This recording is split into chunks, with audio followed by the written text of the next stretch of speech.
Hi there, I'm Amber with the Chakra Diva at thechakradeva.com, and I'm an energy healer and a certified crystal healer. So I wanted to shoot a video on how to get to know your crystals, because what happened with me is I started to learn about all of my crystals, and then I would get so overwhelmed because this book would say something from this book that would say something from this book, and I had a hard time. I'm not one of those people that can read and easily grasp onto the meanings of things. I have to experience it to understand its value and its energy within. So what I started when I first started to work with crystals and how I began my whole entire practice, I would look for things like I couldn't go into a book and say, all right, this stone stands for this spiritual meaning and this mental meaning and this physical meaning, and it was just too overwhelming for me.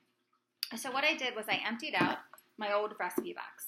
And when I had clients, I would write down what they used and why they used it, right? So every time they would leave an appointment, I would look back over my notes of what crystals I chose, and that's how I started to develop a relationship with my crystals. And I'm going to give you an example. Oh, it's stuck in my box. Hold on. Okay.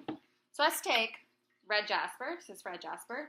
For an example, okay? This is what my card looks like, red jasper, and I would pick 3 characteristics that I liked for each stone. When it comes to stones, I can remember 3 characteristics, and when I use them with my clients, I go, okay, this is what you need it for. You either need it for A, B, or C, and as we work up a whole entire a chakra foundation, a chakra plan for them of what they need for each chakra, I would better understand their needs. So get to know your stones, okay?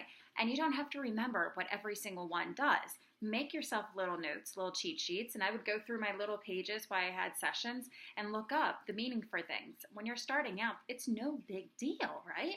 So red jasper, my 3 key notes for red jasper are motivation. Motivation because it's red. The red represents action. It represents fire, okay? It's jaspers, any kind of jasper is very earth, nurturing. It's very grounding. So when it comes to the red, that would like light my flame. That would get me motivating. If I was going to procrastinate on a project, I would grab red jasper because of its red effects. So motivation. The next one, strength and courage. All right, strength and courage. I always, ever since I picked this up from day one, I felt strength and courage. Strength to move through a situation, courage to move through a situation, okay? So strength and courage, that's kind of my number 2. They go together with me all the time. And the third one is boundaries. So if I put it on somebody, and usually boundaries that I'm talking about are not the ones with coworkers. It's not the ones with, what could be with friends, but it's more like boundaries with family members, because that's your root chakra, okay? So your root chakra are the people that are closest to you in your family, your primary needs. They're like your, your crew, the people that you really hang out with. Unlike your coworkers, when you go to work, you may interact with them, but you're not calling them on the phone, buddy, right? So these are people who are very close to you if you are setting the proper boundaries with them. So that's the reasons why I would use red jasper. So on the front of my card, I would take 3 notes, 3 characteristics for each stone. And then on the back, I don't have anything back here, but on the back I would write down a description of how I used it, why I used it, on their root chakra for X, Y, Z, any kind of notes that I really needed. Usually the first 3 are enough for me to remember, but if I wanted to use it into a specific layout, like if somebody needed motivation or if they needed some more vitality in their life, then I would go with the red jasper, and I would also do primarily a Shiva or maybe even a carnelian and a citrine together for an energy boost. Things that would bring you vitality, things that would pump you up. So those are my 3 notes, and then I could carry them over to make a bigger chakra list. So if you're just beginning, okay, instead of being so overwhelmed by paragraphs and books, being so overwhelmed as what it specifically does and what you're supposed to look for, grab out 3 main characteristics that work for you. Because the more you work with your stones, the more you will understand it, and the more you'll go, you know what? She has some family issues going on here.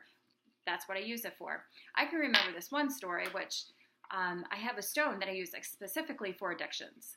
And as I put it down, addictions can mean anything. It can mean a sugar addiction, a Netflix addiction, something that you do excessively. And as I put the stone down, my client jumped up. I said, oh, well, what addiction are we going to work on? And he jumped up and said, how do you know I have an addiction?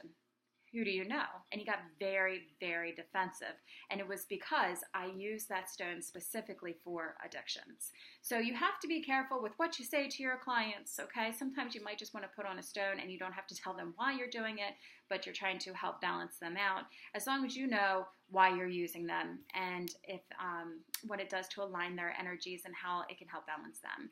So if you are a beginner and you're just starting, grab yourself a box. Start making notes. Start making, I call them ingredients, okay? Because when you're putting different stones together, you're creating combinations that are so powerful and amazing, and they're for specific uses. So get to know them individually first, and then look through your notes and compile them together to make a beautiful chakra layout. If you have any questions, please let me know. Other than that, I would be very grateful if you subscribe to my YouTube channel. Thank you.